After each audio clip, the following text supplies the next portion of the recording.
G is the acceleration due to gravity on the surface of the earth. Okay. The gain in potential energy of the object of the mass m raised from surface of the earth height equal to the radius of the earth is அதே model some.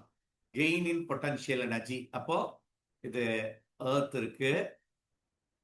இதுல சர்ஃபேஸ்ல ஒரு முதல்ல வைக்கிறோம் எம்ன்ற மாச.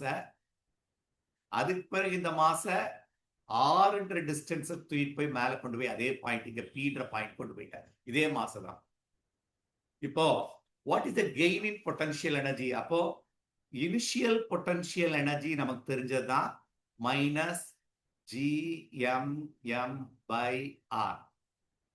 அப்போ final potential energy அதான் இந்த பாயிண்ட்ல இருக்க potential energy minus GMM by R plus R. R and right. G plus நமக்கு R plus H plus அந்த R வருது which is equal to R. இப்போ increase in potential energy தான் மேல போக potential energy கூடும். அப்ப ஃபைனல் மைனஸ் இனிஷியல் போடு அதான் increase in potential energy. Final minus initial. அப்ப மைனஸ் GMM by R வெளியே எடுத்துட்டேன்னா இங்க 1/2 plus 1 அப்ப which is equal to minus 3/2. GM இருக்க இடத்துல GR ஸ்கொயர் போட்டுடலாமா? நமக்கு எப்பவுமே தெரியும் GM இருக்க இடத்துல என்ன போடலாம்? GR ஸ்கொயர் போட்டுடலாம் into small m by R. ஒரு R cancel ஆயிடுச்சு. So the answer is 3/2 mgr is the answer. 3/2. இன்னும் தப்பு பண்ணிருக்கோம். 2 plus 1 3/2.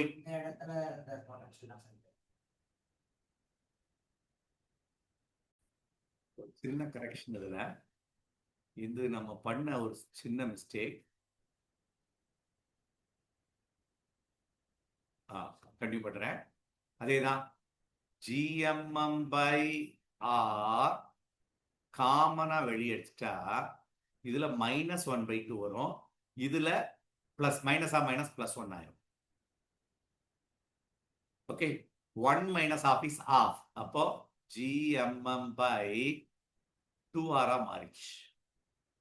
உனக்கு GM இருக்கிறதுல GR ஸ்கொயர்ட் போட்டு GR squared into M divided by 2R. அப்ப the step will become half mgr is the answer. Half mgr is the answer.